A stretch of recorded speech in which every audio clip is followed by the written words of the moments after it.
Hit Gangst. Ahlan wa sahlan, assalamu alaikum wa rahmatullahi wa barakatuh. Wassalamu Bwana Yesu asifiwe Kristo. Jambo sana kwa sisi kwa kanisani. Asante na shukrani kwa mshabonyeza button nyekundu ambao ni subscribe, like, share na comment.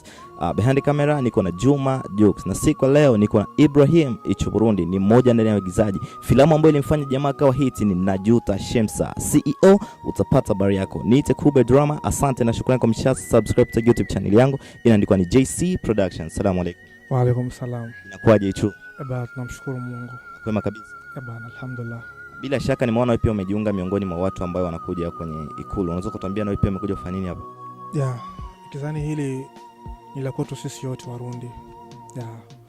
Na hii nafasi sio nafasi ya kusema nafasi ya kufurahi au nafasi ya kuja katika sehemu za furaha, bali ni nafasi ya katika sehemu ya msiba.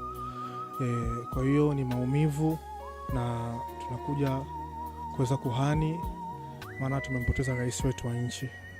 Wewe kama mwigizaji, ni kitu gani ambacho unaweza kutoa ushauri kwa waigizaji kutana na siku kama ya leo?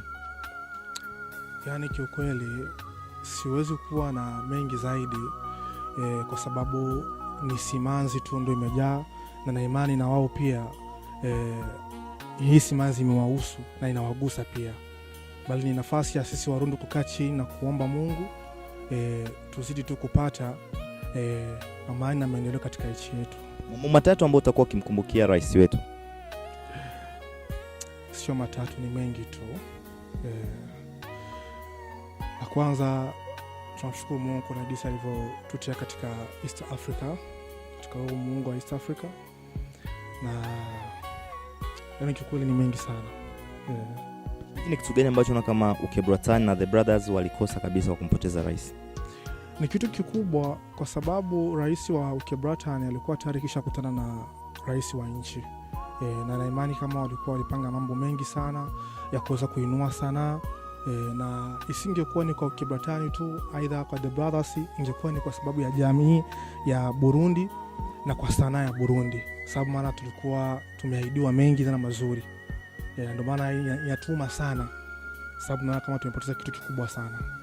Ndugu mtazamaji wa kipindi cha JC News, behind camera tunakumbusha kama niko na Juma Jokes, na siku leo ndani ya mic ni Kube Drama. Behind camera Juma Jokes, pembeni yangu namuona Ic'Uburundi Ibrahim. Neno gani ambalo unaweza kuambia familia ambayo ilikosa na nchi yote ya Burundi? Kwa hiyo ni kazi ya Mungu, waga haina makosa, na sote ndo njia. Akitangulia yule, inakumbusha kama na sisi ambao tuko nyuma ule mlango tutaupita, sababu hakuna mwanadamu ambaye atakayezaliwa alafu ashindwe kupita huo mlango wa kifo. Asante sana. Okay, asante pia.